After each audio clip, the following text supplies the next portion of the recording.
শর্মা মহিলা, তুমি জাতিকে পাপী করে, তোমার অঙ্গ প্রত্যঙ্গ জাতিকে দেখিয়ে জাতিকে জাহান্নামের দিকে ঠেলে দিয়ে তুমি নিজেকে শিক্ষিত মনে করো না। ভুল হিসাব তোমার বিদ্যাকে কবর দিতে এসেছে, তুমি মনে রেখো। তোমার মুখ দেখলে পাপ হয়, তোমার হাত দেখলে পাপ হয়, তোমার পা দেখলে পাপ হয়, তোমার শরীর দেখলে পাপ হয়, তোমার চুল দেখলে পাপ হয়, তোমার গোটা দেহটাই হচ্ছে অন্যের জন্য পাপের বস্তু। শোন এই ছেলে, তোমার বাপ তোমার বোনকে দিয়ে জাতিকে পাপী করে তোমার বাপ যেন তাহাজ্জুদ পড়ে জান্নাত কিনতে না চাই, বলে গেলাম তোমাকে। আর তোমার বোনকে বলে গেলাম, তোমার বোনের সাথে আমার অনেক কথা আছে, তোমার সাথেও কথা আছে। তুমি এক পায়ে হলে দাঁড়িয়ে থাকো, এক একটা বাক্যকে তুমি মনে করবে 1 কোটি টাকা মূল্য, তাহলে তুমি আজকে কথা মূল্যায়ন করতে পারবে। আবারও বলে যাচ্ছি, তোমার বোন জাতিকে পাপী করে নিজেকে যেন শিক্ষিতা মনে না করে। এই ছেলে, তোমার বোন জাতিকে পাপী করে যেন নিজেকে শিক্ষিতা মনে না করে। ও শিক্ষিতা নয়, ও বন্য, ও বর্বর, ও অসভ্য, ও অশিক্ষিতা। তোমার বোনকে যদি আমি বন্য অশিক্ষিতা প্রমাণ করতে না পারি, আমি জাতির সামনে বক্তব্য দেব না। তোমাকে বক্তব্যের সূচনাতে আর একটা কথা বলে যাচ্ছি, শোনো। আবু হুরায়রা রাদিয়াল্লাহু তাআলা আনহু বলেন, সিনফানি মিন উম্মতি ফিন্নার, আমার উম্মতের 2 শ্রেণীর মানুষ জাহান্নামে যাবে, লাম আরাহুমা, আমি তাদের দেখিনি। আবার শোনো সম্মানিত মুরব্বী, একটু দেখুন, আল্লাহ নবী বলছেন আমার 2 শ্রেণীর মানুষ জাহান্নামে যাবে, আমি তাদের দেখিনি। আমার উম্মতের 2 শ্রেণীর মানুষ জাহান্নামে যাবে, আমি তাদের দেখিনি। আমার উম্মতের 2 শ্রেণীর মানুষ জাহান্নামে যাবে, আমি তাদের দেখিনি। তার 1 শ্রেণীর মানুষ তুমি, আর 1 শ্রেণীর মানুষ তোমার বোন। তোমার বাপকে প্রথমে নাকচ করেছি, প্রথমে বলেছি 3 শ্রেণীর মানুষ জান্নাতে যাবে না, মনে আছে কি? 3 শ্রেণীর মানুষ জান্নাতে যাবে না, তার মধ্যে তোমার বাপ আছে। এবার তোমাকে নাকচ করছি, তারপরে তোমার বোনকে নাকচ করার পরে আলোচনা করব। শুনুন, রাসূল সাল্লাল্লাহু আলাইহি ওয়াসাল্লাম বলেন, আমার উম্মতের 1 শ্রেণীর মানুষ হবে মাহম সেয়াতুন, তাদের হাতে থাকবে লাঠি, কাজনাবিল বাকারে, গাভীর লেজের মতো। আমার উম্মতের 1 শ্রেণীর মানুষ হবে, তাদের হাতে থাকবে লাঠি গাভীর লেজের মতো। গাভীর লেজের মতো মানে একদিক মোটা একদিক চিকন। গাভীর লেজের মতো মানে একদিক মোটা একদিক চিকন। আমার উম্মতের 1 শ্রেণীর মানুষ হবে, তাদের হাতে থাকবে লাঠি গাভীর লেজের মতো, এজরে মুনাবে হাত, তারা তা দিয়ে মানুষকে মারবে। এই ছেলে, তুমি ঢাকা বিশ্ববিদ্যালয়ে ভর্তি হয়েছো, তোমাকে দেখছি তুমি লাঠি নিয়ে ছুটে যাচ্ছ, তোমার আগে আগে কিছু লোক পালিয়ে চলে যাচ্ছে, তোমার হাতে লাঠি কাপুরুষ। তুমি এখানে কি বিদ্যা শিক্ষা অর্জন করতে এসেছো? তুমি চোর, তুমি ডাকাত, তুমি শয়তান, তোমার ভিতরে এই বিদ্যা রয়েছে। তোমাকে যদি আমি মূর্খ প্রমাণ করতে না পারি, আমি জাতির সামনে বক্তব্য দেব না। তোমার হাতের কাল লাঠি, তুমি বলো, তুমি এসেছো চাঁপাইনবাবগঞ্জ থেকে পড়াশোনার জন্য, তোমার হাতে কেন লাঠি? কি দেখাতে চেয়েছো তুমি? বলো কি তুমি, তোমার হাতে কেন লাঠি? তুমি মানুষকে মারো দিন রাত, তোমাকে দেখতে পাচ্ছি পেপার পত্রিকায়। শোনো, মুহাম্মদ সাল্লাল্লাহু আলাইহি ওয়াসাল্লাম বলেছেন তুমি জাহান্নামী মুসলিম। মুসলিম মানে আম গাছে জাম ধরতে পারে ধরে না, অমাবস্যার রাতে চাঁদ উঠতে পারে উঠে না, শুয়ের ছিদ্র দিয়ে লাঙ্গলের ফাল ঢুকতে পারে ঢোকে না, শুয়ের ছিদ্র দিয়ে লাঙ্গলের ফাল ঢুকে যেতে পারে, আম গাছে জাম ধরে যেতে পারে, অমাবস্যার রাতে চাঁদ উঠে যেতে পারে, এগুলো ঘটে যেতে পারে। যেই কথা বলছি সেই কথাতে সন্দেহ আছে বলে কিয়ামত পর্যন্ত চেষ্টা করলে সরিষা ঢোকানো যাবে না। যা বলছি তাই থাকবে, তার নাম মুসলিম। তোমার হাতে কেন লাঠি? তুমি জাহান্নামী।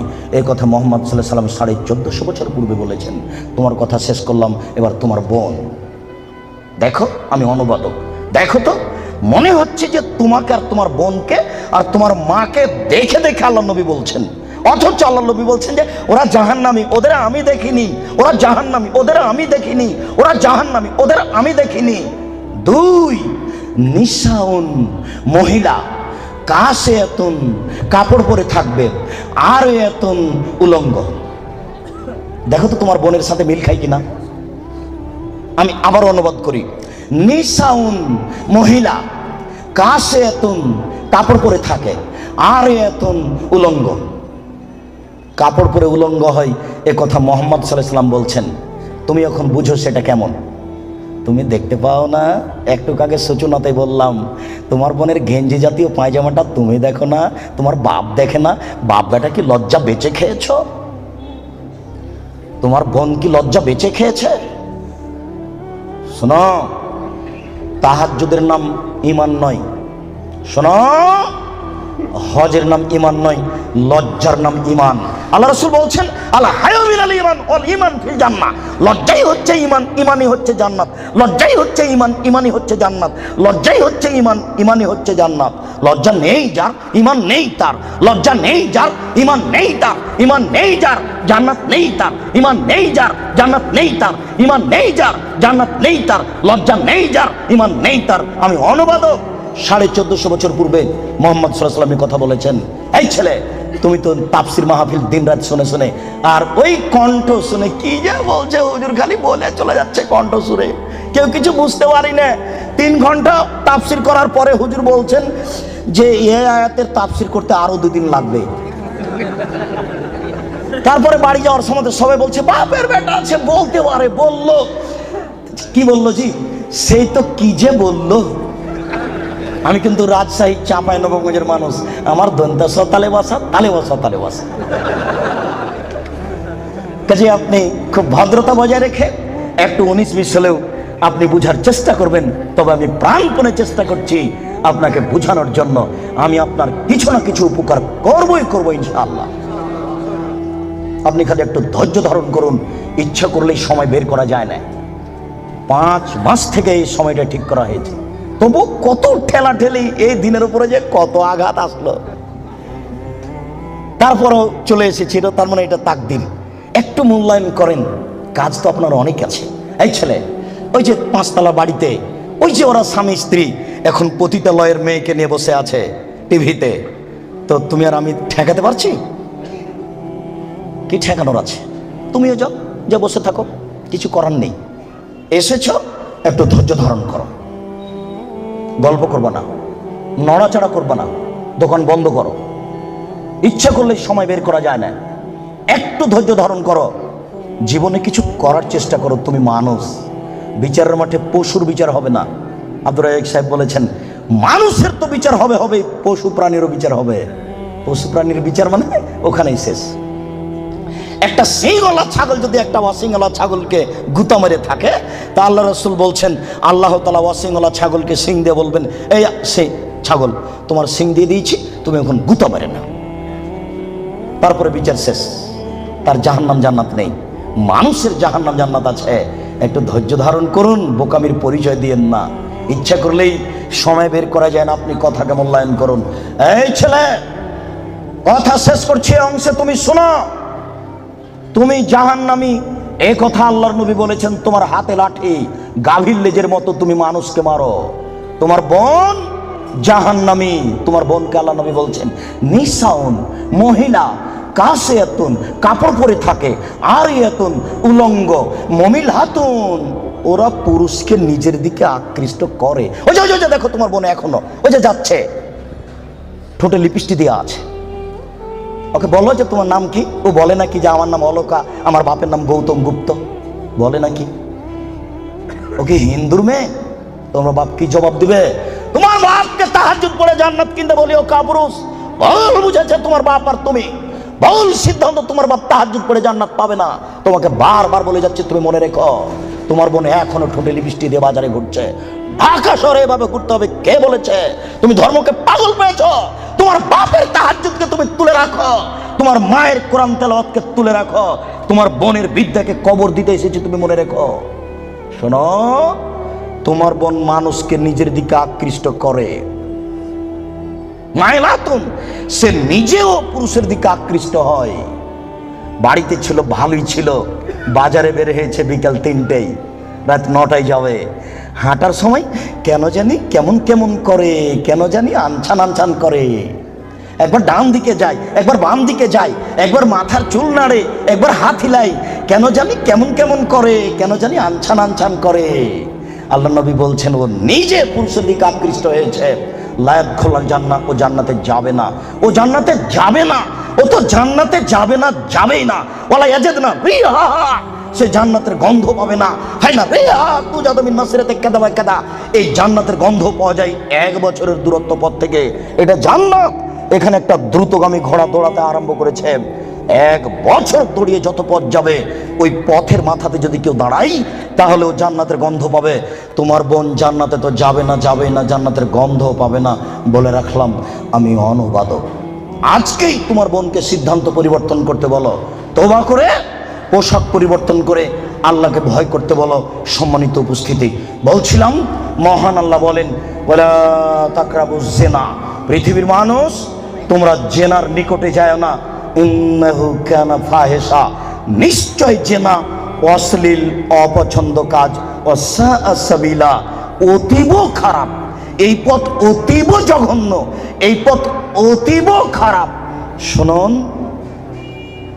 কোন পাপকে আল্লাহ এভাবে উল্লেখ করেননি, জেনাকে এইভাবে বলছেন কেন? একদা আবু যার গেফারি রাদিয়াল্লাহু তাআলা আনহু বলেন যে আল্লাহর নবী বললেন যে ব্যক্তি লা ইলাহা ইল্লাল্লাহ বলবে সে জান্নাতে যাবে। তখন আবু যার গেফারি বলছেন চুরি করলে জেনা করলেও যাবে? তখন আল্লাহ রাসূল বলছেন চুরি করলে জেনা করলেও যাবে। আল্লাহ আবু যার গেফারি বলছেন চুরি করলে জেনা করলেও যাবে? আল্লাহ রাসূল বলছেন চুরি করলে জেনা করলেও যাবে। আবার আবু যার গেফারি বলছেন চুরি করলে জেনা করলেও যাবে। আল্লাহ রাসূল বলছেন চুরি করলে জেনা করলেও যাবে। আবু যার গেফারি, তোমার নাক ধুলোই ধূসরিত হোক, আমি যা বলছি সেটাই চূড়ান্ত। শুনুন, জেনা সিরিয়ালে 5 নম্বর পাপ। 1 নম্বর পাপ হচ্ছে শিরক করা, 2 নম্বর পাপ হচ্ছে বাপ মায়ের অবাধ্য চলা, 3 নম্বর পাপ হচ্ছে মিথ্যা কথা বলা, 4 নম্বর পাপ হচ্ছে খাদ্যের ভয়ে ছেলেকে হত্যা করা। একটা ছেলে একটা মেয়ে যথেষ্ট। আপনারা 10 ভাই বোন। আপনারা কয় ভাই বোন? 10 ভাই বোন। আপনাদের বাড়িতে ছিল 3 জন কিষান কামলা, কতটি হলো? 13টা। আপনার বাপ মা কতটি হলো? 15টা। আপনার বাপ রাত্রে 2 জন করে ফকির ধরে নিয়ে যেত বাড়িতে, 17 জন। আপনার মা 17 জনের ভাত রান্না করতে ঢেঁকিতে ধান ভেঙে। কোনোদিন আপনার মা ভারী মনে করেনি, কোনোদিন ভারী মনে করেনি 17 জনের ভাত রান্না করতে ঢেঁকিতে ধান ভেঙে। এটা ঢাকা শহর। তুমি যদি আমাকে রাত 10টায় বাড়িতে নিয়ে যাও, গিয়ে বলো খালেদা একটু উঠো তো, একজন গেস্ট মেহমান আছে। তুমি রাত্রে মেহমান নিয়েছো, কে এগুলো সব ঝামেলা পাকাও। অথচ তোমার স্ত্রী যেখানে রান্না করে সেখানে গ্যাসের চুলা আছে, সেখানে ফ্রিজ আছে। তোমার স্ত্রী নাক সিটকানি দেয়। তোমার মা যেদিন ভাত রান্না করছিল চাঁপাই নবগঞ্জের ভাষা, চুলার উপর থেকে ছাই সরিয়ে সরিয়ে সরিয়ে ভিতর থেকে আগুন নিয়ে খড়ির মধ্যে দিয়ে ফোঁক দিয়ে দিয়ে আগুন জ্বালিয়েছিল। সেদিন ম্যাট ছিল না বাড়িতে। তারপরে তোমার মা কোনোদিন ভারী মনে করেনি। আজকে যখন তুমি বলেছ খালেদা একটু উঠো তো, মেহমান আছে, চটে গেছে, তখন তোমার মার বয়স 80 বছর। তোমার মা চট করে বলছে থাক গে বেটা থাক, বৌমাকে উঠাইস না, আমি তরকারি পাতি গরম করে দিচ্ছি, থাক বেটা থাক, উঠাইস না। এই কথা আপনার মা বলে এখনো। আমি মনে হয় কথা বুঝাতে পারছি না। আপনার মা এখনো বলে বউকে মায়ের স্বভাবে নিয়ে যেতে হবে, আর আপনাকে আপনার বাপের স্বভাবে নিয়ে যেতে হবে। ছেলে কম নিলে সংসার সুখী হবে, এটা ভুল সিদ্ধান্ত। মানুষের টাকা বেশি হতে হতে হতে হতে এত বেশি হবে যে ফকির থাকবে না, এ কথা আল্লাহর নবী বলেছেন। কেউ নিবে না টাকা। লালবাগে 20 বছর পূর্বে যত টাকা ছিল আজকে তার চেয়ে কম না বেশি? 20 বছর পরে আরো কত টাকা বেশি হবে কেউ জানে না। আল্লাহর নবী বলেছেন একটা গাভীর দুধ খাবে একটা গ্রাম, আর একটা ডালিম খাবে একটা বংশ। 15 বছর পূর্বে একটা গাভীর দুধ হতো হাফ কেজি থেকে 3 কেজি, এখন একটা গাভীর দুধ হয় 3 কেজি থেকে 40 কেজি। 15 বছর পূর্বে একটা ডালিম ছিল বাজারে 1 ছটাক, এখন একটা ডালিম বাজারে 1 কেজি। 15 বছরের মধ্যে যদি 3 কেজি থেকে 40 কেজি হতে পারে, 50 বছর পরে একটা গাভী কত দুধ দিবে এ কথা মানুষ জানে না। আপনাকে আমি কি দিয়ে বুঝাই? আল্লাহ নবী বলেছেন এটা গাভীর দুধ খাবে একটা গ্রাম। একটা গ্রামে 50,000 মানুষ থাকতে পারে, 1 লক্ষ 1 কোটি মানুষ থাকতে পারে। একটা গাভীর দুধ খাবে একটা গ্রাম। বলছিলাম 3 নম্বর পাপ হলো, 4 নম্বর পাপ হলো ছেলেকে হত্যা করা, মেরে ফেলা। 5 নম্বর পাপ হলো জেনা। আবু যার গেফারি কেন বলছেন না বাপ মাকে গালি দিলেও জান্নাতে যাবে? এই কথা কেন বলছেন না? মাকে মারলেও জান্নাতে যাবে? এই কথা কেন বলছেন না? বারবার কেন বলছেন? জেনা করলেও যাবে, চুরি করলেও যাবে। শুনুন, ঘরে ঘরে জেনা হচ্ছে এ কথা ঠিক, এরপরেও জেনার বাস্তবতা এত খারাপ। আজকে যদি একটা জেনার বিচার হয়, তাহলে ওই যুবক যুবতী মনে করে যে মাটি ফেটে গেলে নিচে চলে যেতাম।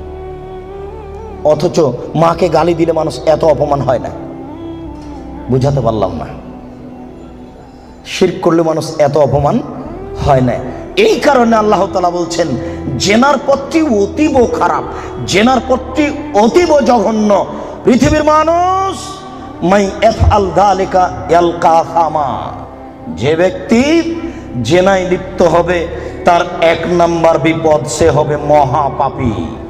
2, ইজাফলাহুল আযাব ইয়াউমাল কিয়ামা, যে ব্যক্তি জেনায় লিপ্ত হবে বিচারের তার শাস্তি দ্বিগুণ শতগুণ বেশি হয়ে যাবে।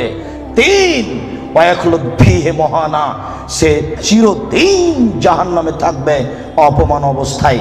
শুনুন, জেনায় লিপ্ত হলে 3টে বিপদ আছে। 1, সে হবে মহাপাপী। 2, বিচারের মাঠে তার শাস্তি দ্বিগুণ শতগুণ বেড়ে যাবে। 3, সে চিরদিন জাহান্নামে থাকবে।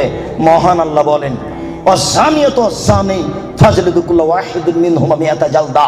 পৃথিবীর মানুষ, বিবাহ পুরুষ নারী যারা জেনায় লিপ্ত হচ্ছে তাদেরকে 100 লাঠি পিটাও।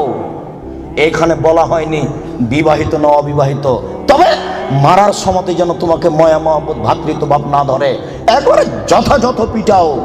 সম্মানিত উপস্থিতি, আল্লাহ তাআলা এই পর্যন্ত এখানে বলেছেন। আমি আপনাকে জেনার আলোচনা করতে গিয়ে প্রথমে আলোচনা করছি জেনার বিপদ। জেনা করলে মানুষের উপরে বিপদ আসবে। 1, অল্প বয়সে মরণ হবে, মহামারী হবে, কলেরা হবে। 2, এমন রোগ হবে যে রোগ বংশে ছিল না, যে রোগ ডাক্তার চিনে না, যে রোগ বংশে ছিল না, যে রোগ ডাক্তার চিনে না। শুনুন, জেনায় লিপ্ত যদি মানুষ হয় তাহলে অল্প বয়সে মরণ হবে, কলেরা হবে, মহামারী হবে। 3টে সমান একটা। 2, এমন রোগ হবে যেটা বংশে ছিল না, যেটা ডাক্তার চিনে না। দেখুন, আব্দুল্লাহ ইবনে ওমর রাদিয়াল্লাহু তাআলা আনহু বলেন রাসূল সাল্লাল্লাহু আলাইহি সাল্লাম বলেছেন লাম তাজহারিল ফাহিসাতু ফি কওমিন কাত্ত ইল্লা ফাসা ফীহিম আত-তাউন ওয়াল আওজা। যদি কোনো সম্প্রদায়ে জেনা ছড়িয়ে যায়, যেই সম্প্রদায়ে জেনা ছড়াবে তাদের উপরে 2টি বিপদ হবে। 1, তাউন, কলেরা, মহামারী। মহামারী যা, কলেরা তা, অল্প বয়সে মরণ তা। কথা কি বুঝতে পেরেছেন?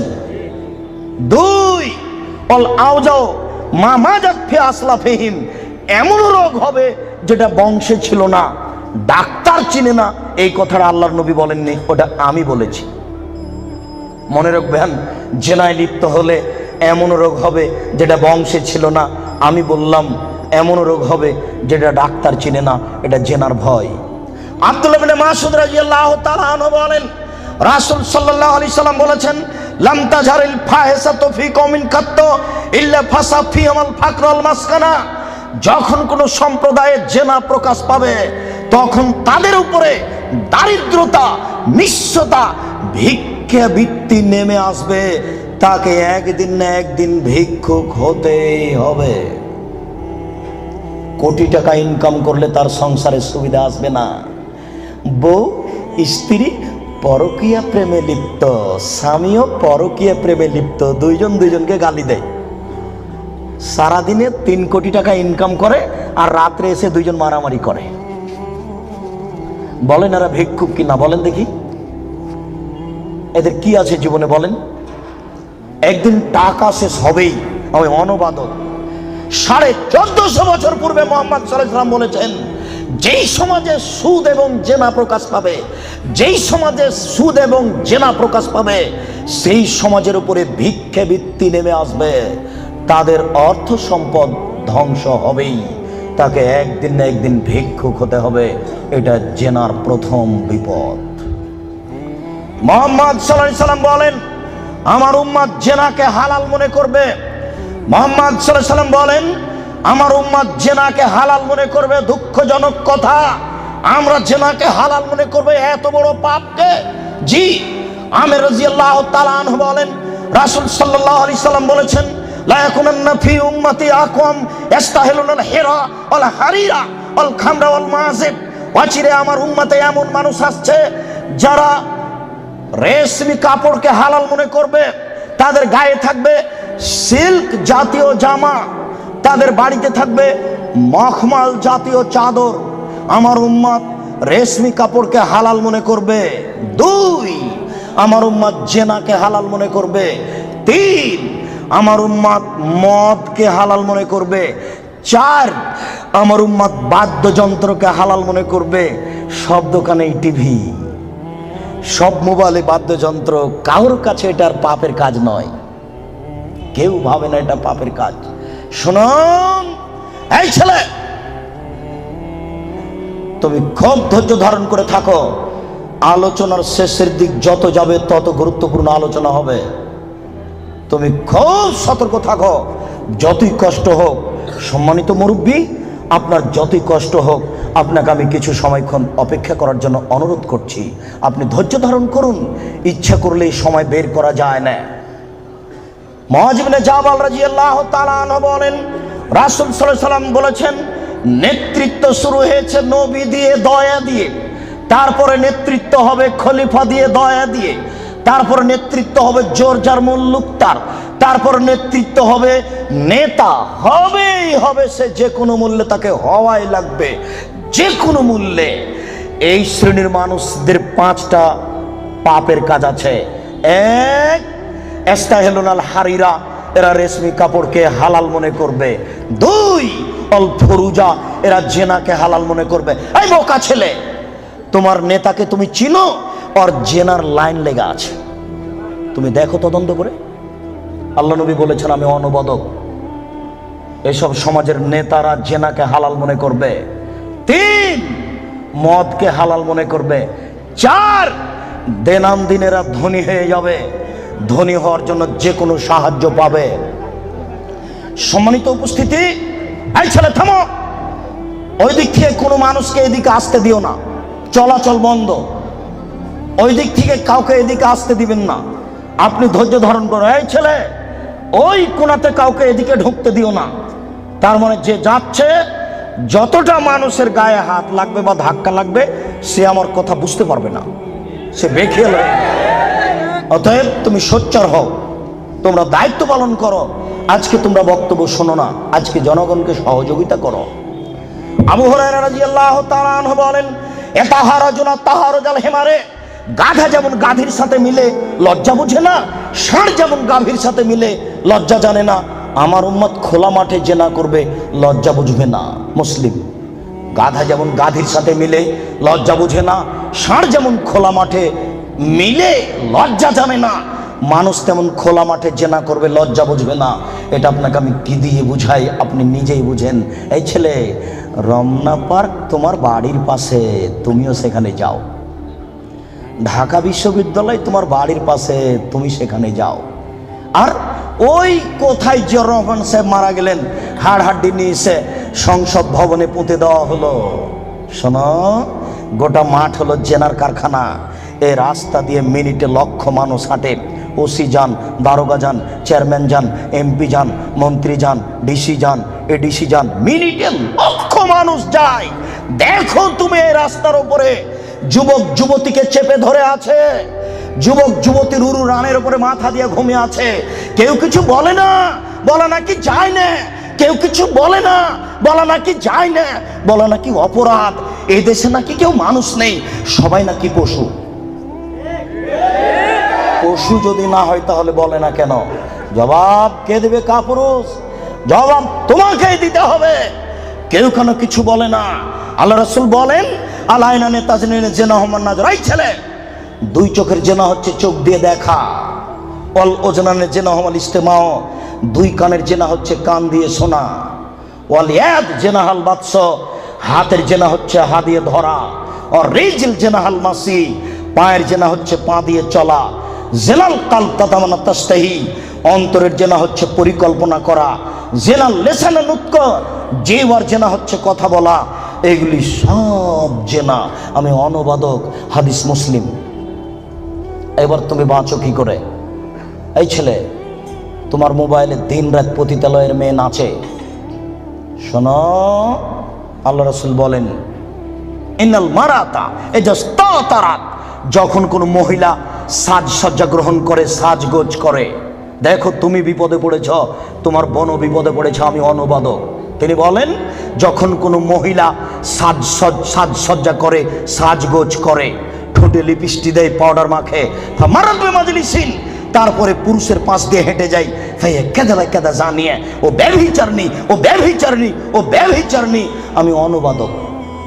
1450 বছর পূর্বে মুহাম্মদ সাল্লাল্লাহু আলাইহি ওয়াসাল্লাম কথা বলেছেন। আমি অনুবাদক, আমার কিছু করার নেই। আর তোমাকে বলেছে, তোমার মনে আছে দুনিয়াতে দুইটা পাপ আছে, মানুষ না করেই পাপী। মনে আছে কি না তোমার? দুনিয়াতে দুইটা পাপ আছে, মানুষ না করেই পাপী। তার একটা পাপ হলো, কেউ যদি কাউকে বলে আসো জুয়া খেলি, খেলেইনি, খালি বলেছে আসো খেলি, তাহলে 10 জন ফকিরকে খাওয়াতে হবে। খেলেইনি, খালি বলেছে আসো জুয়া খেলি, তাতে কয়জন ফকিরকে খাওয়াতে হবে? 10 জন ফকিরকে সোয়াজি করে চাউল দিতে হবে, 100 কেজি করে। আরেকটা দুনিয়াতে পাপ আছে, না করেই পাপী। আল্লাহ রাসূল বলছেন, কোনো মহিলা যদি সাজগোজ করে, সাজসজ্জা গ্রহণ করে, ঠোঁটে লিপস্টিক দেয়, পাউডার মাখে, ফামারাত বিমাজলিসিন, তারপরে পুরুষের পাশ দিয়ে হেঁটে যায়, তারপরে পুরুষের পাশ দিয়ে হেঁটে যায়, ফাইয়া কেদা জানিয়ে ও ব্যভিচারণী, ও ব্যভিচারণী, ও ব্যভিচারণী, ও জেনা করেইনি। আমি অনুবাদক, আমার কিছু করার নেই, আমি নতুনভাবে কিছু বলতে পারি না। 1450 বছর পূর্বে মুহাম্মদ সাল্লাল্লাহু আলাইহি ওয়াসাল্লাম এভাবে বলেছেন। আমি আপনাকে আজকে বাংলা, আরবি থেকে বাংলা করে শোনালাম। এভাবেই তিনি বলেছেন।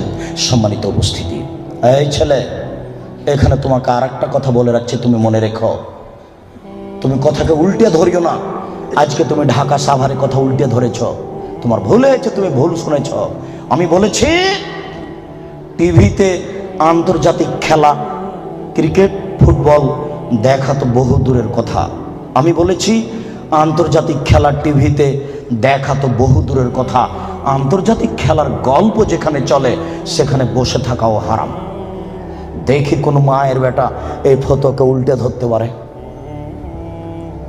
আর তোমার বাড়ির উপরে, 5 তলা বাড়ির উপরে অনেকগুলি পতাকা, তার একটা হচ্ছে ব্রাজিলের পতাকা। তুমি ব্রাজিলকে চিনো কে? তুমি কি ব্রাজিলকে চিনো কে? আচ্ছা, তুমি কি কোনোদিন ভেবেছো ব্রাজিলকে?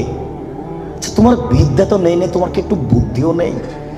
তুমি কি মানুষই নও? রাজশাহী চাঁপাইনবাবগঞ্জের ভাষাতে তুমি কি অমানুষ? তোমার ভিতরে কি কোনো মানবতাই নেই? ওরা ইহুদি, ওরা খ্রিস্টান, ওরা ইহুদি, ওরা খ্রিস্টান। শোনো, যদি তারা শোনে যে তুমি পায়খানায় পড়ে গেছ, তাহলে অট্টহাসি দিবে। আর যদি তোমাকে পাশে পাই, তাহলে তোমার মাথার উপরে লাথি মারবে। আর যদি তোমাকে পাশে পাই, তাহলে আরো 3 বালতি পায়খানা তোমার মাথার উপরে দিয়ে দেবে। বলো দেখি, ওরা কারা? ওরা ইহুদি, ওরা খ্রিস্টান, ওরা জন্মসূত্রেই তোমার শত্রু। ওরা বলছে তোমার নবী ভুয়া, মুহাম্মদ সাল্লাল্লাহু আলাইহি ওয়াসাল্লাম ভুয়া নবী। নবী হলে আমাদের মধ্যে থেকে হবে কেন? ইব্রাহিম আমাদের, সুলাইমান আমাদের, দাউদ আমাদের, মুসা আমাদের, ঈসা আমাদের, ইয়াকুব আমাদের, ইউসুফ আমাদের, সব নবী আমাদের। মুহাম্মদ নবী হলে ইহুদি খ্রিস্টানদের মধ্য থেকে হবে, আমাদের মধ্য থেকে হবে। আরে মুহাম্মদ নাকি পৌত্তলিকের মধ্য থেকে হয়েছে। ছি ছি ছি ছি ছি, এ কেন নবী হবে? ছি ছি ছি ছি ছি, এ ভুয়া নবী। তুমি তার পতাকা মাথার উপরে তুলো কাপুরুষ। তোমার বিদ্যাকে আমি কবর দিতে এসেছি, তুমি মনে রেখো, তোমার আমি কিছু না কিছু উপকার করবই করবো ইনশাআল্লাহ। শুনুন, দুনিয়াতে 2টি পাপ আছে, মানুষ না করে পাপী। ফুটবল, ক্রিকেট, র্যাকেট খেলা যায় ওই সময়তে যখন টাকার হারজিত থাকবে না, শরীর চর্চা থাকবে, তখন যায়। ফুটবল, ক্রিকেট, র্যাকেট, ভলিবল এগুলো খেলা যাবে ওই সময়তে যখন টাকার হারজিত থাকবে না, শরীর চর্চা হবে। আর যাতে শরীর চর্চা নেই, বসে বসে সময় কাটাই, এটা খুবই খারাপ। চৌসার, ছক্কা, লুডু, দাবা, পাঞ্জা, ক্যারাম বোর্ড, তাস, গেমস, এইসব খেলায় যদি কেউ অংশগ্রহণ করে তাহলে সে তার হাতকে শোরের শুকুরের রক্তের মধ্যে ডুবিয়ে দিয়েছে। মুহাম্মদ সাল্লাল্লাহু আলাইহি ওয়াসাল্লাম বলেন, মান লাইবা বিনারদে শির ফাকাদাত খালায়াদাহু বিদামে খিনজির। কেউ যদি চৌসার, ছক্কা, লুডু, দাবা, পাঞ্জা, ক্যারাম বোর্ড, তাস, গেমস এই ধরনের খেলায় অংশগ্রহণ করে সে তার হাতকে শোরের শুকুরের রক্তের মধ্যে ডুবিয়ে দিয়েছে। তুমি সাবধান থাকো। সম্মানিত উপস্থিতি, রাসূল সাল্লাল্লাহু আলাইহি ওয়াসাল্লাম বলেন, ইন্না মিম্মা তাখাওয়াফা আলা উম্মতি, আমার উম্মতের উপরে আমি সবচেয়ে যেটা বেশি ভয় করি পৃথিবীর মানুষ, আমি বলে গেলাম মুহাম্মদ সাল্লাল্লাহু আলাইহি সাল্লাম, আমার উম্মতের উপরে আমি সবচেয়ে যেটা বেশি ভয় করি, এক নম্বর ভয় হচ্ছে আমার উম্মত জেনায় লিপ্ত হবে, এইটা আমার ভয়। দুই, শাহওয়াতুল খাফিয়া, আমার উম্মত গোপন পাপে লিপ্ত হবে, এইটা আমার ভয়। আমার উম্মত গোপন পাপে লিপ্ত হবে, এইটা আমার ভয়। ছেলে মেয়ে, যুবক যুবতী গোসলখানাতে ঢুকলেই পাপ করছে, একাই হলেই পাপ করছে। পুরুষ নারীর জন্য যে কত জেনার গোপন পাপের ব্যবস্থা হয়েছে এখন হিসাব করা যায় না। এই ছেলে, তুমি আছো ঢাকা লালবাগে আর তোমার বান্ধবী আছে লন্ডনে, দুইজন মিলে মোবাইলে গল্প করছো গোপনে। গল্প করতে করতে জামা কাপড় খুলতে লাগলে, খুলতে খুলতে খুলতে এখন দুইজনই উলঙ্গ, দুইজন দুইজনকে দেখতে পাচ্ছে, দুইজনের মধ্যে ব্যবধান হলো 5000 কিলোমিটার। অবাক গোপন পাপ, আশ্চর্য, অবাক। এই ছেলে, তুমি যখন থাকো না তখন তোমার মা মোবাইলে গোপন জেনা করে, প্রেমের গল্প করে, তোমার মা তাহাজ্জুদ পড়ে। এই ছেলে শোনো, তুমি আর তোমার মা যখন থাকে না তখন তোমার বোন মোবাইলে জেনার গল্প করে। মোবাইল মানে জেনা। আল্লাহ নবী 1450 বছর পূর্বে বলেছেন, আমার উম্মত গোপন পাপে লিপ্ত হবে। 15 বছর পূর্বে এইভাবে গোপন পাপ মোবাইলে হতো না। 20 বছর পরে আরো গোপন পাপের কত পথ বের হবে তা আপনাকে আমি এখন ভাষায় বুঝাতে পারবো না। মুহাম্মদ সাল্লাল্লাহু আলাইহি ওয়াসাল্লাম বলেছেন, আমার জীবনে বড় ভয়, এক, আমার উম্মত জেনায় লিপ্ত হবে, দুই, আমার উম্মত গোপন পাপে লিপ্ত হবে। আপনাকে আমি কি দিয়ে বুঝাই সম্মানিত দিনী ভাই? মুহাম্মদ সাল্লাল্লাহু আলাইহি সাল্লাম বলেন, রাত যখন অর্ধেক হয় তখন সমস্ত আকাশের দরজা খুলে দেয়। যে ব্যক্তি আল্লাহর কাছে প্রার্থনা করে তার প্রার্থনা কবুল হয়ে যায়। যে ব্যক্তি যা চায় আল্লাহ তাকে তাই দিয়ে দেন। যে ব্যক্তি বিপদে পড়ে বলে আল্লাহ আমাকে বাঁচাও, আল্লাহ তাকে বাঁচিয়ে দেন।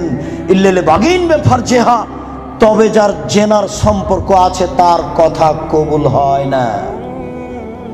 এই ছেলে শোনো, তুমি ম্যাট্রিক পরীক্ষা দিয়েছো, আল্লাহর কাছে প্রার্থনা করছো, আল্লাহ আমার রেজাল্টটা ভালো করে দাও, আল্লাহ আমার রেজাল্টটা ভালো করে দাও, আমাকে গোল্ডেন দাও। আর তোমার মা তাহাজ্জুদ পড়ার পরে চোখের পানি ঝরিয়ে বলছে, আল্লাহ আমার ছেলেটাকে একটা ভালো রেজাল্ট দাও, গোল্ডেন দিয়ে দাও আমার ছেলেকে। এইভাবে তোমার মা রাতের অন্ধকারে চোখের পানি অঝর নয়নে ঝরিয়ে কাঁদছে। তুমি যখন থাকো না তখন তোমার মা মোবাইলে প্রেমের গল্প করে। তোমার মা কিয়ামত পর্যন্ত কাঁদলেও তার কথা কবুল হবে না। আমি অনুবাদক, আমি বুঝাতে পারলাম না। অর্ধেক রাত হলে আকাশের দরজা কি হয়? খুলে দেওয়া হয়। যে যা চাই তাকে আল্লাহ তা দিয়ে দেন। যে যে বিষয়ে প্রার্থনা করে সেটা আল্লাহ কবুল করেন। যে কোনো বিপদে পড়েছে আল্লাহ তাকে উদ্ধার করেন। তবে যার জেনার সম্পর্ক আছে তার কথা আল্লাহ কবুল করেন না। আমি কি দিয়ে বুঝাই জেনা কত বড় বিপদ? আমি কি দিয়ে বোঝাই আপনাকে জেনা কত বড় বিপদ? যেটা ঘরে ঘরে হচ্ছে, যেখানে সেখানে হচ্ছে, যেটা মানুষের কাছে আজকে পাপের কাজ নয়। শোনো, মুনাফিকি করো না বক্তব্যের সাথে। এই ছেলে, তোমাকে আমি কঠিন ভাবে বলে যাচ্ছি, তুমি বক্তব্যের সাথে মুনাফিকি করো না। এখান থেকে উঠার আগে মোবাইলে যত মেয়ের নাম্বার আছে তুমি কেটে দিয়ে উঠবা। জিন্দেগিতে কোনোদিন কোনো মেয়ের সাথে গল্প করো না। তোমার সাথে এ অংশে আমার জরুরি কথা আছে, তুমি একটু ধৈর্য ধারণ করো, একটু সামান্য একটু থামো। তোমার সাথে আমার আরো জরুরি কয়েকটি কথা আছে। মুহাম্মদ সাল্লাল্লাহু আলাইহি সাল্লাম বলেন, আমি রাতে ঘুমিয়েছিলাম, জিবরাইল আমার ডান হাত ধরলেন, মেকাইল আমার বাম হাত ধরলেন, ধরে আমাকে নিয়ে চলে যাচ্ছেন। যেতে যেতে দেখি অনেক মানুষ আসাদু সাইনতে খাফান, ফুলে ফেঁপে বিশাল বিশাল আকৃতি ধারণ করে আছে। 50 হাত 100 হাত উঁচু উঁচু হয়ে আছে। ওয়ান্তানাহু রিহান, দুর্গন্ধের টিকা যায় না, এত গন্ধ। কান্নাহুল মারাহিজ, মনে হচ্ছে যেন তারা গ্রামের টয়লেট, মনে হচ্ছে যেন তারা গণশৌচাগার, মনে হচ্ছে যেন তারা গ্রামের টয়লেট, মনে হচ্ছে যেন তারা গ্রামের শৌচাগার। যেই শৌচাগার টয়লেট পরিষ্কার করা হয় না, গণশৌচাগার, গন্ধের টিকা যায় না, বিশাল বিশাল রূপ ধারণ করে আছে। আমি বললাম, জিবরাইল মানা হলাই, এ কি, এরা কে? জিবরাইল, এরা কারা? ছি ছি ছি ছি, এরা কারা? এতক্ষণে গন্ধ, এতক্ষণে ফুলে আছে। তখন জিবরাইল বললেন, অহমদ জোনাতা জাওয়ানি, এরা হলো ব্যভিচার, ব্যভিচার নেই। বলো যুবক, মোটা মোটা হ্যাঁ ফুলে আছে, খুব গন্ধ, এরা কারা? ব্যভিচার, ব্যভিচার নেই। তুমি সাবধান থাকো, তুমি একটু অপেক্ষা করো। শুনুন, আল্লাহ নবী বলছেন যে আমার ডান হাত জিবরাইল ধরলেন, বাম হাত মেকাইল ধরলেন, ধরে নিয়ে চলে যাচ্ছেন। যেতে যেতে দেখি একটা গর্ত, চুলার মতো। কোন চুলা? যাতে তন্দুরি রুটি হয়। তন্দুরি রুটি চুলা দেখেছেন? ভিতরে রুটি দিয়ে সিদ্ধ হলে বের করে নেওয়া হয়, এরকম চুলা। নার, তার ভিতরে দেখি ধাঁধা ধাঁধা ধাঁধা করে আগুন জ্বলছে। হয় যে ইরতাফাও তিরতাফাও, আগুন যখন জোরে জ্বলে উঠছে তখন ওর ভিতরে যা কিছু আছে সব উপরে চলে যাচ্ছে। হয় যে খামেদাত রাজা উফিহা, আর যখন আগুনটা কমে আসছে তখন সব নিচের দিকে চলে যাচ্ছে। ফিহারে জালুন অনিসাউন ওরাতন, তাতে দেখি পুরুষ এবং নারী জমা ধরে আছে উলঙ্গ অবস্থায়, পরনে কাপড় নেই কারো, এভাবে জমা ধরে আছে উলঙ্গ অবস্থায়। আগুন যখন জোরে জ্বলে উঠছে, দাদা দাদা দাদা করে উপরে চলে যাচ্ছে, আবার যখন আগুন কমে যাচ্ছে তখন নিচের দিকে চলে যাচ্ছে। আর উপরে উঠলে মনে হচ্ছে যেন বের হয়ে পড়ে যাবে। দেখি সেখানে পুরুষ এবং নারী উলঙ্গ অবস্থায় জ্বলছে। আমি বললাম, জিবরাইল মানাউলা, এরা কারা? তখন জিবরাইল বললেন, অহমদ জনাত, তারা হলো ব্যভিচার, ব্যভিচার নেই। আল্লাহ নবী বলেছেন, যেসব মহিলারা জেনায় লিপ্ত হবে ওদের লজ্জা স্থানের গন্ধে জাহান্নামীরা জাহান্নামে টিকতে পারবে না। যেসব মহিলারা জেনায় লিপ্ত হবে ওদের লজ্জা স্থানের গন্ধে জাহান্নামীরা জাহান্নামে টিকতে পারবে না। যেসব মহিলারা জেনায় লিপ্ত হবে ওদের লজ্জা স্থানের গন্ধে জাহান্নামীরা জাহান্নামে টিকতে পারবে না। মুহাম্মদ সাল্লাল্লাহু আলাইহি সাল্লাম বলেছেন। শুনুন সম্মানিত দিনী ভাই, আবু হুরায়রা রাদিয়াল্লাহু তাআলা আনহু বলেন, রাসূল সাল্লাল্লাহু আলাইহি সাল্লাম বলেছেন, আল বিকরু বিল বিকরি জিলদু ওয়া তাগরিবু সানা, অবিবাহিত ছেলে মেয়ে যদি জিনায় লিপ্ত হয় তাহলে তাকে 100 লাঠি পিটিয়ে এলাকা থেকে 1 বছরের জন্য তাড়িয়ে দিতে হবে। তিনি বলেন, আস-সাইবু বিস-সাইবি রাজম, বিবাহিত পুরুষ নারী যদি জেনায় লিপ্ত হয় তাহলে তাকে ইট ঢেল পাথর দিয়ে মেরে মেরে মেরে ফেলতে হবে। এদেশের লাখো ভাবিকে ইট ঢেল পাথর দিয়ে মেরে ফেলতে হবে যারা দেবরের সাথে জেনায় লিপ্ত হয়েছে।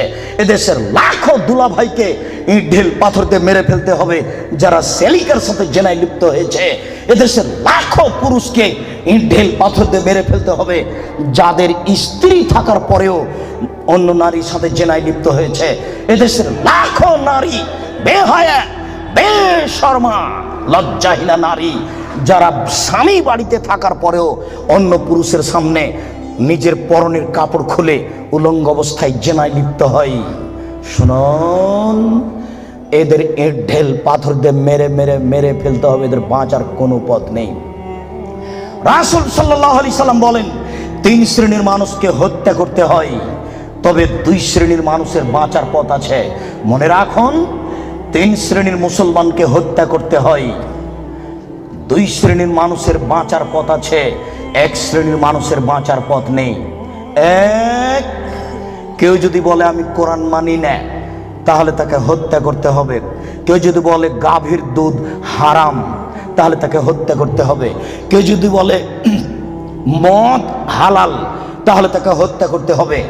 সরকারের পক্ষ থেকে গলায় ফাঁস দেওয়া হয়েছে, ফাঁস টান টান, তখন বলছে বলেছে বলেছে আমার ভুল হয়েছে, আমি কথা ফিরিয়ে নিলাম, তাহলে তাকে আর ফাঁসি দিতে হবে না, নামিয়ে নিতে হবে, বেঁচে গেল। পাপ করেছিল হত্যার যোগ্য। আমি বুঝাতে পারলাম না মনে হয়। 2, কেউ যদি কাউকে হত্যা করে তাহলে তাকে হত্যা করতে হবে, এর নাম কেসাস। এই ছেলে তোমার দাদার বয়স 90 বছর, তাহাজ্জুদ পড়ে ফজরের টাইমে বের হচ্ছিল, মসজিদে নামাজ পড়তে যাবে। কালকে তোমার দাদাকে একটা ছেলে গালি দিয়েছে, তাহাজ্জুদ পড়তে বের হওয়ার সময়তে দেখো ওই ছেলেটা, তোমার দাদা এক থাপ্পড় দিতে ছেলেটা মারা গেছে। এখন তোমার দাদাকে কেসাস স্বরূপ ফাঁসি দিতে হবে সরকারের পক্ষ থেকে, তবে তোমার দাদার বাঁচার পথ আছে। ওই ছেলেটার বাপ মা যদি বলে আচ্ছা যাক আমাদের ছেলেকে মেরেছে আমরা মারবো না, তাহলে তোমার দাদা বেঁচে গেলেন। কথা কি বুঝাতে পেরেছি? 3, রাজুলুন জানা বাদা হেসানিন, কে যদি বিবাহ করার পরে জেনায় লিপ্ত হয় তাহলে তাকে হত্যা করতে হবে, তার বাঁচার কোনো পথ নেই। কেউ যদি বিবাহ করার পরে জেনায় লিপ্ত হয় তাহলে তাকে হত্যা করতে হবে, তার বাঁচার পথ নেই। একটু জাতের মিন গামে দিয়ে গামের সম্প্রদায়ের একজন মহিলা আসলো আল্লাহ রাসূলের দরবারে, এসে বলছে তাহিরনি ইয়া রাসূলুল্লাহ, হে আল্লাহ রাসূল আপনি আমাকে পবিত্র করুন। তখন আল্লাহ রাসূল বললেন ইরজি, বাড়ি তুমি ফিরে যাও, আস্তাগফিরুল্লাহ, আল্লাহর নিকটে ক্ষমা চাও, ও তুবি ইলাইহি, তুমি তওবা করো, তোমার পাপ ক্ষমা হয়ে যাবে। তখন মহিলাটি বলছে হ্যাঁ তুরাদ্দাদুনি কামারা দাদ্দা মাইজুল মালিক, আপনি মাইজুল মালিকের বিচার না করে বারবার ফিরিয়ে দিয়েছিলেন, আপনি কি আমাকে সেইভাবে ফিরিয়ে দিতে চাচ্ছেন? আমার পেট উঁচু হয়েছে, অবৈধ সন্তানে আমার পেটে অবৈধ সন্তান রয়েছে, দয়া করে আপনি আমাকে ফিরিয়ে দিন না, আমার বিচার করে দেন। তখন আল্লাহ রাসূল বললেন আচ্ছা ঠিক আছে, ইরজেই হাতা তালে দি, তুমি বাড়ি চলে যাও, যেদিন তোমার বাচ্চা হবে সেদিন আসিও, বিচার করে দেব। মহিলা বাড়ি চলে গেল। বাচ্চা সবে মাত্র প্রসব হয়েছে, মুসলিম গ্রন্থে এসেছে ওই বাচ্চাটাকে ন্যাকড়ার মধ্যে জড়িয়েছে, প্রসব হওয়া মাত্র জড়িয়ে নিয়ে এসে আল্লাহ রাসূলের দরবারে এসে বলছে আল্লাহ রাসূল এ দেখেন বাচ্চা প্রসব হয়েছে, বিচার করে দেন। আল্লাহ রাসূল মাথাটা নিচু করে বলছেন ইরজি, বাড়ি চলে যাও, ফারজি হে, বাচ্চাকে দুধ খাওয়াও, হাত্তা তাপ্তে মিহে, যেদিন বাচ্চা দুধ ছেড়ে দিবে সেদিন আসিও, বিচার করে দেবো। মহিলা চলে গেল, বাচ্চাকে 2 বছর দুধ পান করালো। 2 বছর পরে মহিলা বিচারালয়ে উপস্থিত, অফিয়াদেহি কেসরাত খুবজিন, এমত অবস্থায় বাচ্চার হাতে এক টুকরা রুটি রয়েছে, এই রুটি প্রমাণ করে বাচ্চা খাদ্য খেতে পারে। ফাওয়াসাদাহু বেয়াদে রাজুলিন মিনাল মুসলিমিনা, আল্লাহ রাসূল ওই ছেলেটাকে একজন মুসলমানের হাতে সমর্পণ করলেন, বললেন যাও তুমি এই ছেলেটাকে লালন পালন করো। তিনি বললেন সঙ্গী সাথী এই যাবো বিহা, তোমরা একে মাঠে নিয়ে যাও, এই মহিলাকে মাঠে নিয়ে যাও, আফিরুল্লাহ সাতরেহা, মাঠে নিয়ে গিয়ে গর্ত খুঁড়ে বুক পর্যন্ত পুঁতে দাও, ফারজেমুহা, এরপরে তোমাকে তাকে ইট ঢেল পাথর দিয়ে মেরে ফেলো। সাহাবীগণ বলেন আমরা তাকে মাঠে নিয়ে গেলাম, মাঠে নিয়ে গিয়ে গর্ত খুঁড়ে বুক পর্যন্ত মাটিতে পুঁতে দিলাম, এরপরে চতুর্দিক থেকে ইট ঢেল পাথর মারতে লাগলাম। খালিদ বিন ওয়ালিদ বলেন একটা পাথর আমি নিয়ে তার মুখের উপরে মারলাম, ফাতারা জাহাদাম আলা ওয়াজহি খালিদ, পাথরটা মুখে লেগে মুখ ফেটে রক্ত ছিটে খালিদের গায়ে লাগলো। ফাসাবাহা, খালিদ গালি দিয়ে বসলেন ছি ছি, একজন জেনাকারিনী মহিলার গায়ের রক্ত আমার গায়ে লাগলো, এরকম কিছু হবে? আল্লাহ রাসূল বললেন মালে রে খালিদ তুমি গালি দিও না, লাগা তাওবাতান লাউ তাওয়া সায়মাকসিন লা গফিরা লাহু। এই মহিলা আল্লাহর দরবারে এত ক্ষমা ভিক্ষা চেয়েছে, এই মহিলা আল্লাহর দরবারে এত কান্নাকাটি করেছে, পৃথিবীর বড় থেকে বড় পাপী যদি এইভাবে কান্নাকাটি করে তাহলে তার পাপ ক্ষমা হয়ে যাবে। খালিদ তুমি একে গালি দিও না, দুঃখিত আপনাকে আমি কি দিয়ে বুঝাই, পৃথিবীর সবচেয়ে বড় পাওয়ারফুল মানুষ হচ্ছেন মুহাম্মদ সাল্লাল্লাহু আলাইহি সাল্লাম। পৃথিবীর ইতিহাসে এত বড় পাওয়ারফুল মানুষ কেউ জন্ম নেয়নি, কিয়ামত পর্যন্ত কেউ নিবে না। জান্নাতের গেটে বড় অক্ষরে লেখা আছে সর্বপ্রথমে যিনি জান্নাতে প্রবেশ করবেন তিনি হলেন মুহাম্মদ সাল্লাল্লাহু আলাইহি সাল্লাম। জান্নাতের ভিতরে একটা ঘর আছে, সেই ঘরের ভিতর দিকে একজন ফেরেশতাকে দাঁড় করে রাখা হয়েছে, এখনো উপস্থিত। তাকে বলা হয়েছে কেউ যদি বাহির থেকে এসে ঠক ঠক করে শব্দ দেয়, কে যদি বাহির থেকে বলে মুহাম্মদ, তাহলে এই দরজা খুলে দিও, এই ঘর মোহাম্মদ ছাড়া কারোর জন্য খোলা হবে না। আপনাকে আমি কি দিয়ে বুঝাই মুহাম্মদ সাল্লাল্লাহু আলাইহি সাল্লাম কত বড় পাওয়ারফুল মানুষ। বিচারের মাঠে ইব্রাহিম আলাইহিস সালাম বলবেন কাদ গাজিবা আলাইয়া রাব্বি, আমার প্রতিপালক আমার উপরে রাগ করেছেন, মা গাজিবা মিন কাবলাবাদ, আমার প্রতিপালক এইরকম রাগ পূর্বেও কোনোদিন করেননি, ভবিষ্যতেও কোনোদিন করবেন না। নাফসি নাফসি, আমার যে কি হয় তা আমি নিজেই বুঝি না। এইভাবে চিল্লাচিল্লি করবেন ইব্রাহিম আলাইহিস সালাম। আপনার হুজুরের কি হবে, পীর সাহেবের, আপনাকে আমি কি দিয়ে বুঝাই? শুনুন, ওই সময়তে মোহাম্মদ সাল্লাল্লাহু আলাইহি সাল্লাম সিজদায় পড়বেন, তখন আল্লাহ বলবেন ইরফা রাসাক সালতুতা আসফাতু সাফা, মোহাম্মদ মাথা উঠান, বলেন, যা বলবেন তাই মেনে নিব, যেই কথা বলবেন আমি সে কথা গ্রহণ করব। আপনি মাথা উঠান না, আপনি বলেন না আমাকে কি বলছেন, আমি আল্লাহ, আপনি যা বলবেন তাই মেনে নিব। এত বড় পাওয়ারফুল মানুষ একটু বলতে পারলেন না, যাও যাও তোমার বিচার হবে না, তোমার পাপ ক্ষমা হয়ে গেছে, যাও তোমার বিচার হবে না, এই কথা তিনি বলতে পারলেন না। এত বড় পাওয়ারফুল মানুষ, তিনি খালি বললেন, খালিদ তুমি একে গালি দিও না, এত তওবা করেছে, এরকম তওবা যদি বড় থেকে বড় পাপী করে তাহলে তার পাপকে ক্ষমা করা হবে খালিদ, তার মানে এর পাপ ক্ষমা হয়ে গেছে।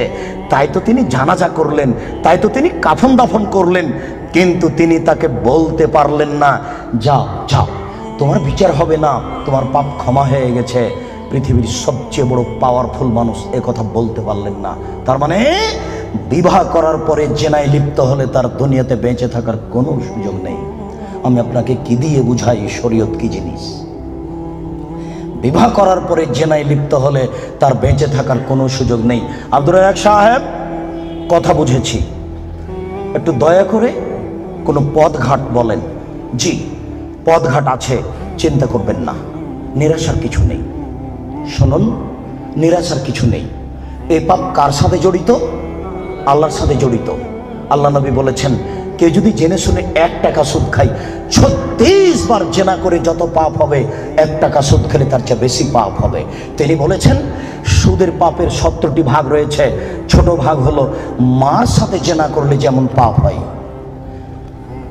সুদ যত বড়ই পাপ হোক না কেন, সুদের পাপ কার সাথে জড়িত? আল্লাহর সাথে জড়িত। জেনার পাপ কার সাথে জড়িত? আল্লাহর সাথে জড়িত। যুবক, তুমি নিরাশা হবে না, নিরাশার কিছু নেই। শোনো, ওই যে ওই যে ওই যে ওই মোড়ে উঠে এইখানে রিক্সা থেকে নেমে রিক্সাওয়ালাকে বলছো, রিক্সাওয়ালা কয় টাকা ভাড়া রে? 40 টাকা। হ্যাঁ বেটা, 20 টাকা ভাড়া, 40 টাকা চাও। এক থাপ্পড় দিয়ে 20 টাকা দিয়ে বিদায় করে দিলে, এখন এই পাপ তওবা করে ক্ষমা হবে না, মরা পর্যন্ত কাঁদলেও হবে না। এটা খুবই জটিল। জেনার পাপের চেয়ে রিক্সাওয়ালাকে একটা থাপ্পড় মারা কত যে কঠিন, আপনাকে আমি কি দিয়ে বুঝাই? এই ছেলে, তোমার বাপ দলীয় দাপটে জমি দখল করেছে, দিন রাত যদি তোমার বাপ তাহাজ্জুদ পড়ে হবে না। শফিকুল ইসলাম জাগরণী বলেছেন, লাভ হবে না কবর পাকা করে দিয়েছেন, বাপের কবর যদি স্বর্ণ দিয়ে বানান কোনো লাভ হবে না। নজরুল ইসলাম বলেছেন, মসজিদের পাশে কবর দিও ভাই। মসজিদের পাশে কেন, আপনার বাপের কবর যদি কাবা ঘরের নিচে ঢুকিয়ে দেন 1 পয়সা লাভ হবে না। শোনো, রিক্সাওয়ালাকে থাপ্পড় মেরেছেন, ক্ষমার পৃথিবীতে কোনো সুযোগ নেই। রিক্সাওয়ালাকে খুঁজে বের করতে হবে, খুঁজে বের করে হাত ধরে বলতে হবে, ও রিক্সাওয়ালা, আমি বুঝতে পারিনি গো, তোমাকে 1 থাপ্পড় মারা আমার ভুল হয়েছে, তুমি আমাকে মাফ করো। এই কথা বলার পূর্ব পর্যন্ত পৃথিবীতে কোথাও ক্ষমা নেই। এরা মানুষের সাথে জড়িত পাপ। এই ছেলে, তুমি দিন রাত গরু জবাই করো আর কসাই গোস্ত বিক্রি করো, কোটি টাকা ইনকাম করো, তাতে আসে যায় না। কোটি টাকা ইনকাম করো, তাতে আসে যায় না। প্রত্যেক দাঁড়িতে 50 করে গোস্ত কম দিয়েছ, এখন ক্ষমা নেও দেখি। কিয়ামত পর্যন্ত তওবা করলে এই পাপ ক্ষমা হবে না। জেনা যত বড়ই পাপ হোক না কেন, গোস্ত ঠগিয়ে বিক্রি করার চেয়ে ছোট, গোস্ত ঠগিয়ে বিক্রি করার চেয়ে অনেক বেশি বড় পাপ।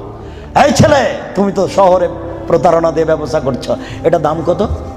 1500। তুমি জানো যে এর দাম 300। আচ্ছা 300, তুমি 500 চাও। চলন্ত বাজার যদি এর 2000 টাকা হয় তবু জায়েজ। তুমি জেনে শুনে বললে 1500 টাকা, তার মানে তুমি প্রতারণা দিয়েছ। একদিনে যদি কোটি টাকা ইনকাম হয় তবু তোমাকে একদিন ভিক্ষুক হতেই হবে। তুমি এইভাবে ব্যবসা কোনোদিন সফলতা অর্জন করতে পারবে না। শুনুন, ডবল দাম নেওয়া যায়, প্রমাণ 10 গুণ দাম নেওয়া যায় যদি চলন্ত বাজার সেটা হয়। প্রমাণ, আল্লাহ রাসূল বলেন, আনাস, এই যে 1 টাকা নাও, ছাগল কিনে নিয়ে আসো। আনাস বাজারে গিয়ে 1 টাকা দিয়ে ছাগল কিনে আরেক জায়গাতে 2 টাকায় বিক্রি করেছেন। 2 টাকা দিয়ে বিক্রি করে আবার 1 টাকা দিয়ে একটা ছাগল কিনেছেন আর 1 টাকা নিয়ে চলে এসেছেন। আল্লাহ রাসূল এনেন একটা ছাগল আর একটা টাকা। আনাস, কি ব্যাপার? তোমাকে যে আমি টাকা দিয়েছি একটা ছাগল কেনার জন্য, তো টাকাও দিচ্ছ, ছাগলও যে দিচ্ছ। আল্লাহ রাসূল, আমি বাজারে একটা ছাগল কিনে ওকে 2 টাকায় বিক্রি করেছি, তারপরে 1 টাকা দিয়ে আরেকটা ছাগল কিনেছি আর 1 টাকা ফিরে নিয়ে এসেছি। আচ্ছা আচ্ছা, বারাকাল্লাহু ফি তিজারাতিক, আল্লাহ তোমার ব্যবসাতে বরকত দান করুক। কি বুঝলেন? ডবল দামে বিক্রি করেছে। ঢাকার ওই পারে যদি 1 টাকা বড় 600 টাকা গজ হয়, আর এই পারে যদি 1200 টাকা গজ হয় তবুও জায়েজ। হোমিও ডাক্তার আমাকে বলছে, আব্দুর রাজ্জাক সাহেব, মাত্র এই বোতলে 10 টাকার ওষুধ আছে, আমি এখান থেকে 1 ফোঁটা ওষুধ দিয়ে 3000 টাকা নিই, যদি টাকা কম নিই তাহলে তার ভরসা কমে যাবে। একদিন পরে আবার এসেছে, এসে বলছে ওষুধ দেন। কি করি, আমিও নিরুপায়। তখন এমনি পানি দিয়েছি, কিচ্ছু না, পানি দিয়েছি, দিয়ে 500 টাকা নিয়েছি। যদি 50 টাকা নিই তাহলে সে মনে মনে বলবে আমাকে কোনো ওষুধ দিল না, আমি কি করব? তখন আমি বললাম, ব্যবসা করো, প্রতারণা দিও না। চলন্ত বাজার যদি 1500 টাকা হয় তাহলে নেও, অথবা 500 টাকা নেও, ওই সময় 200 টাকা নিও। তুমি বুঝতে পারছো এটা প্রতারণা, এমন কিছু করো না, জেনার চেয়ে এটা অনেক অনেক অনেক জটিল। সম্মানিত উপস্থিতি, এই ছেলেরা, তোমাকে আশ্বস্ত করছি, নিরাশা হয় না। তবে আমি তোমাকে বলেছি, এখান থেকে উঠার আগে মোবাইলে যেন আর কোনো মেয়ের নাম্বার না থাকে। এবার শোনো, তুমি যদি আজকে মোবাইলের সব নাম্বার কেটে দিতে পারো, আর তুমি যদি বলতে পারো আমি জিন্দেগিতে আর কোনোদিন কোনো মেয়ের সাথে কথা বলবো না, তাহলে তুমি যে কোনো বিপদ থেকে বেঁচে যাবা। আমি আলোচনার শেষের দিকে আসছি। সম্মানিত উপস্থিতি, জি, আপনারা ধৈর্য ধার করুন। 2 জন ইসলাম গ্রহণের অপেক্ষায় আছে, আমাদের হাত রেখে ইসলাম গ্রহণ করুন। আমরা তাড়াতাড়ি শেষের দিকে চলে এসেছি। একবারে এক পায়ে দাঁড়িয়ে থাকেন, যে কোনো বিপদ থেকে বেঁচে যাবেন এই পথ বন্ধ করতে পারলে। প্রমাণ, 3 জন লোক রাস্তায় হাঁটছিল, বৃষ্টি আসলো, পাহাড়ের গর্তে ঢুকলো, একটা বড় পাহাড়, বড় পাথর মুখের উপরে আসলো, আর তারা বের হতে পারবে না।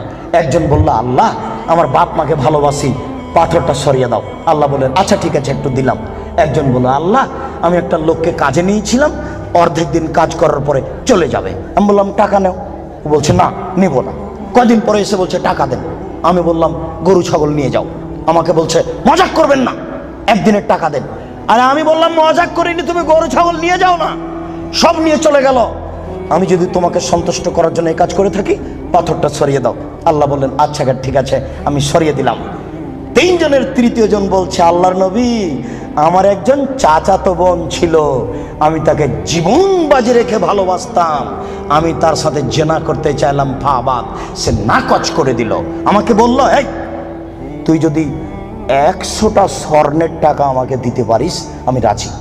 আমার ভেবেছিল আমি গরিব মানুষ, 100 টাকা সংগ্রহ করতে পারবো না।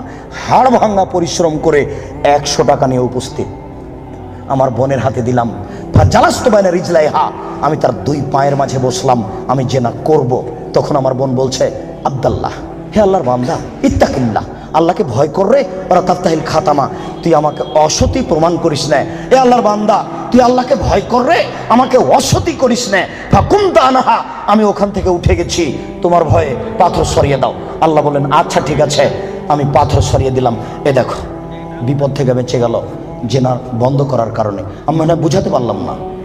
বুখারী মুসলিমের হাদিস। 2, এই ছেলে শোনো, শুধু বাঁচা নয়, আজকে থেকে তুমি যদি বলতে পারো, কোনো মেয়ে যদি তোমার সাথে জেনার গল্প করতে চাই, তাহলে তুমি মোবাইলে বলবা, ইন্নী আখাফুল্লাহ, আমি আল্লাহকে ভয় করি, জিন্দেগিতে আমি তোমার সাথে আর কোনোদিন কথা বলবো না, তুমি আমার সাথে কথা বলবো না। এই কথা যদি তুমি বলতে পারো, বিচারের মাঠে তুমি বিশেষ ছায়াতলে 7 শ্রেণীর মানুষ থাকবে, তবে তুমি একজন। বুখারী মুসলিম। আমি কি বুঝাতে পেরেছি? তার মধ্যে তুমি একজন। 3, এবার তোমাকে ছেড়ে চলে আসলাম তোমার বোন আর তোমার মায়ের কাছে। রাসূল সাল্লাল্লাহু আলাইহি ওয়াসাল্লাম বলেছেন, কেউ যদি 4টি কাজ করতে পারে কোনো নারী যদি 4টি কাজ করতে পারে জান্নাতের যে কোনো দরজাতে ঢুকতে পাবে। 1, 5 ওয়াক্ত নামাজ পড়বে। 2, রমজান মাসের রোজা থাকবে। 3, স্বামীকে মেনে চলবে। 4, জেনায় লিপ্ত হবে না। জান্নাতের যে কোনো দরজাতে ঢুকতে পাবে, কোনো সমস্যা নেই। এবার সবার জন্য আল্লাহ তাআলা বলেন, ওয়ানাহান নাফসা আনিল হাওয়া ফাইনাল জান্নাতাল হিয়াল মাওয়া। পৃথিবীর মানুষ তোমরা শুনে রাখো, আমি আল্লাহ বলছি, তোমরা যদি তোমাদের প্রবৃত্তিকে ঠেকাতে পারো, যদি বলো আর কোনোদিন জেনায় লিপ্ত হব না, তাহলে আমি আল্লাহ তোমাদের জন্য জান্নাতুল মাওয়া রেখেছি। যারা প্রবৃত্তিকে ঠেকাতে পারবে তাদের জন্য আল্লাহ জান্নাতুল মাওয়া রেখেছেন। সম্মানিত উপস্থিতি, জেনা যত বড়ই পাপ হোক না কেন, আজকে আপনি সেখান থেকে ফিরে আসার চেষ্টা করুন, আল্লাহ আপনাকে রক্ষা করবেন ইনশাআল্লাহ। সম্মানিত উপস্থিতি, শেষের দিকে এসে বলছি, আপনারা জানেন আমি 12 থেকে 15 বছর থেকে ঢাকায় আসি। তখন থেকে আমি ভাবছিলাম একটা ঢাকায় বা ঢাকার আশেপাশে কোথায় একটা বিশাল ভূখণ্ড পাওয়া যাবে যেখানে একটা উন্নত মানের প্রতিষ্ঠান গড়া যাবে। ঘুরতে ঘুরতে দেখলাম এই যে 300 ফুট রাস্তার মাথায় পূর্বাচলের পাশে দেবই বাজারের এখানে এলাকার লোকেরা 14 বিঘা জমি আমার হাতে হস্তান্তর করেছে। 2013 সালের 24 আগস্ট রোজ মঙ্গলবার আমি বলেছি জনগণের উদ্দেশ্যে, আমার হাতে টাকা নাই এ কথাও সত্য, এখানে প্রতিষ্ঠান গড়বে এ কথাও সত্য, ইনশাল্লাহ গড়বেই গড়বে যে কোনো মূল্যে। আপনি এখন দেখতে গেলে খুশি হয়ে যাবেন। ছেলেদের মেয়েদের উন্নত মানের থাকার ব্যবস্থা রয়েছে, উন্নত মানের খাওয়ার ব্যবস্থা রয়েছে। ভর্তির তারিখ 2রা জানুয়ারি রোজ শনিবার। ছেলেদের মেয়েদের উন্নত মানের থাকার ব্যবস্থা রয়েছে, উন্নত মানের খাওয়ার ব্যবস্থা রয়েছে। কোটি টাকা লাগে না, লক্ষ টাকা লাগে না। অত টাকা খরচ করে কি করবেন? 1 to 0 পড়িয়ে ওখানে ছেলে মেয়ে নিয়ে যান। আপনি প্রতিষ্ঠানকে মূল্যায়ন করুন। মর্মে আমার প্রথম কথা, একটু আল্লাহকে বলবেন, আল্লাহ আব্দুর রাজাক সাহেব যে পদক্ষেপ নিয়েছে এটা তুমি কবুল করো আল্লাহ। এরপর আমাকে পরামর্শ দিবেন, আমি আপনার পরামর্শ মূল্যায়ন করব। আমি চাচ্ছি এখানে ছেলেরা বাংলা, ইংরেজি, আরবি উন্নত মানের শিক্ষা অর্জন করে অন্যায়ের বিরুদ্ধে লড়বে, মুখে কলমে মিডিয়েই ইনশাল্লাহ তারা লড়বে। সময়ের ব্যবধান। এরপরে আপনাকে যেটা বলেছি, আল্লাহর নবীর চলেনি টাকা ছাড়া, আমার চলবে টাকা ছাড়া, এই কথা আমি মনে করি না। যার যতটুকু সম্ভব এখানে ব্যয়বহুল খরচের প্রতিষ্ঠান নির্মাণ কাজ চলছে। ছেলেদের মেয়েদের পৃথক পৃথক আবাসিক ব্যবস্থা, মসজিদের পরিকল্পনা এবং শিক্ষক আবাস সব মিলেই অনেক বড় কাজ চলছে। আমি বিশ্বাস করি পতিতালয়ের মহিলা যদি কুকুরকে পানি পান করে জান্নাত যেতে পারে, আপনি যদি এখানে টাকা দিয়ে অংশগ্রহণ করেন আপনিও জান্নাত পাবেন ইনশাআল্লাহ, এতে আমি বিশ্বাসী। এই প্রতিষ্ঠানকে মূল্যায়ন করুন। শেষের কথাটি, আমরা চিরদিন থাকবো না এই কথাই ঠিক। আমার কাছে বিদ্যা নেই, এরপরেও ভাঙাচোরা বিদ্যা দিয়ে এই বই পুস্তকগুলি লেখার চেষ্টা করি। কে বড় ক্ষতিগ্রস্ত, কে বড় লাভবান, আদর্শ পরিবার, আদর্শ নারী, অনেক বই আছে। আর দোয়ার আলোচনা আছে, বিস্তারিত দোয়া কোথায় কি পড়তে হবে, সব বইগুলি স্টেজ থেকে সংগ্রহ করবেন। সকল দিনই ভাই বোনকে বইগুলি স্টেজ থেকে সংগ্রহ করার অনুরোধ রেখে আল্লাহকে বলছি, আল্লাহ আমাদের যারা মারা গেছে তুমি তাদের কবরের শাস্তি মাফ করো। আমরা যারা অসুস্থ তুমি তাদের আরোগ্য দান করো। আমরা যারা বেঁচে আছি তুমি তাদেরকে তোমার রাসূলের পদ্ধতি অনুযায়ী চলার তৌফিক দান করো। এই দাবি, এই দাওয়া, এই দোয়া তোমার দরবারে রেখে আজকের সংক্ষিপ্ত আলোচনা এখানে শেষ করলাম। সুবহানাকা আল্লাহুম্মা ওয়া বিহামদিকা আশহাদু আল্লা ইলাহা ইল্লা আনতা আস্তাগফিরুকা ওয়া আতুবু ইলাইক।